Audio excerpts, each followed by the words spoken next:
Hey, I thought I'd take the opportunity and show you a little bit about the Battle of Little Mulberry, or King's Tanyard, which is really a kind of a glorified skirmish, but to give you the background.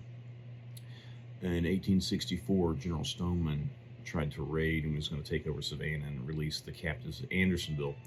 And as he got turned back from Macon behind enemy lines with Confederates closing on him, he ends up getting defeated at the Battle of Sunshine Church, which is between Round Oak and Hillsboro. In this area, there's actually a hill here called Stoneman's Hill, where he was captured. It's actually right in this area, I believe. Now, what he did is he created a delaying action that allowed two of his commanders, Capron and Adams, to escape.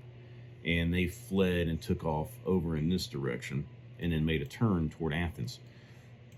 The reason to turn toward Athens, if you look in their writings, is that the men were throwing down everything, just trying to get away because they were surrounded. In between those 300, two different groups, around 300 men, they had about 50 rifles each. That was only on firearms they had left. The intention was to get to Athens, capture Athens, get into the armory there, and then re-outfit in the armory. So these troopers have been in the saddle for a couple of days now, and Adams' group rides up through Eatonton, up through Madison to Watkinsville. Capron's group, the escapees he led there, going through Monticello, up through Rutledge into Watkinsville. Here's where the story starts to get interesting. Watkinsville, they capture a couple of locals who actually die in a northern prison camp because they claim that they led them into a Confederate ambush. Who knows?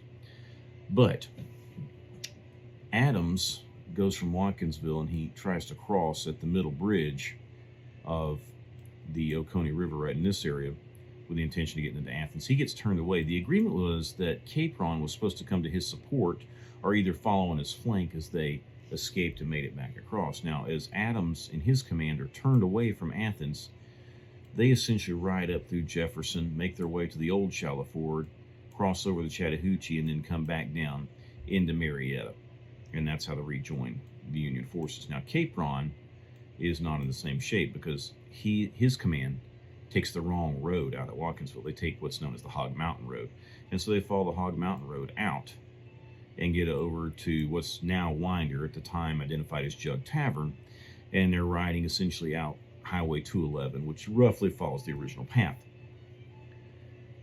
Troopers being in their saddle for days at this point, at this time, it's now, 1, 2, 3 a.m., he allows his troopers to lay down and take a nap. Now, this is where it all starts to come to fruition. 211, if we follow it to right in this area here at the Bethlehem Church campus, this is the old Beth Avery Church right here. This is the Little Mulberry. You can see it kind of curving right in this area. The original road would have been back over on this side and would have come down. And so what he allows is those troops that have guns, he splits them into two groups of pickets, one in the front at the bridge, and then one back up on top of the hill near King's Tanyard. The King family had a tanyard. They were known Union sympathizers. And then, so you had pickets on either side, and then in between you had the rest of his cavalry, which were unarmed, taking a nap. And between them and the rear picket in this area would have been a group of runaway slaves, people that were following the Union cavalry trying to get back to Union lines. And so they're all asleep. Meanwhile, pursuing them is the Orphan Brigade, and that's a former Kentucky infantry regiment so decimated by losses in the war that they're now riding on horses. And so they've been chasing all the way. It comes up to daylight, early August, and right as the sun is starting to rise, the Confederates catch them. They thunder through the rear set of pickets, scares the runaway slaves, scares the troops, and they all flee downhill to try to get across the bridge on the other side of the Mulberry River. The bridge falls under their weight, and almost everyone is captured. At the end, only Capron, I think 4 or 5 of his men actually made it back to Union lines, so it's a complete loss.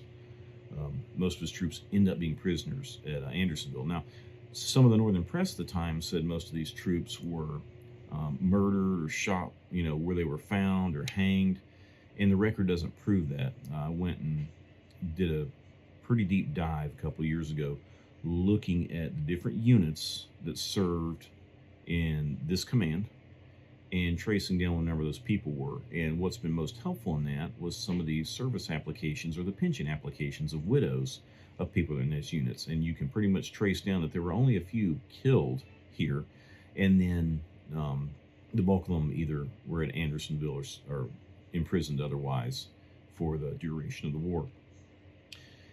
If you were to look at this current day, let's go back and look.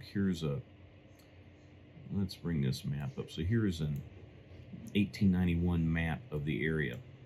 And the area we're looking at is kind of right in here. Not this way of Mulberry, but near Algeron. And this is where the bridge, you would have had one here and you had one in this area. It would have been right in this area that the battle would have occurred.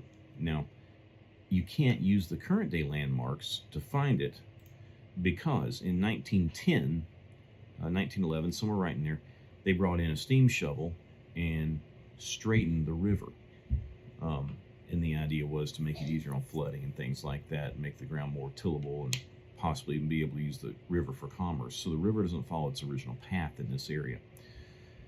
Nonetheless, that's what it looks like. Now, if we bring it up to modern day to help kind of track where some of these roads would have been, one of the things I'll point out to you is Santia Drive. Just seems like a normal subdivision if you come off of right here, because what you would have had County Line School back in this area, you had King's Tanyard, and then right in this area is one of the new subdivisions, a bunch of cookie cutter houses all through here, and then you'll notice there's one lot that is forested, doesn't have a house on it.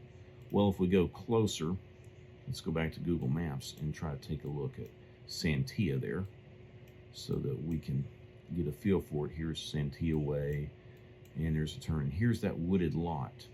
Well, if I grab and drop my little person in there and take a look, here it is. What you can't see from this is this is actually a graveyard.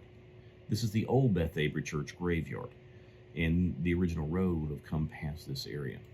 So if you ever get a chance, you're out riding, you want to see where the Battle of Little Mulberry was, the little road, Santia Drive, would have come through here, and then would have made its way down and would have crossed the river somewhere down in this area.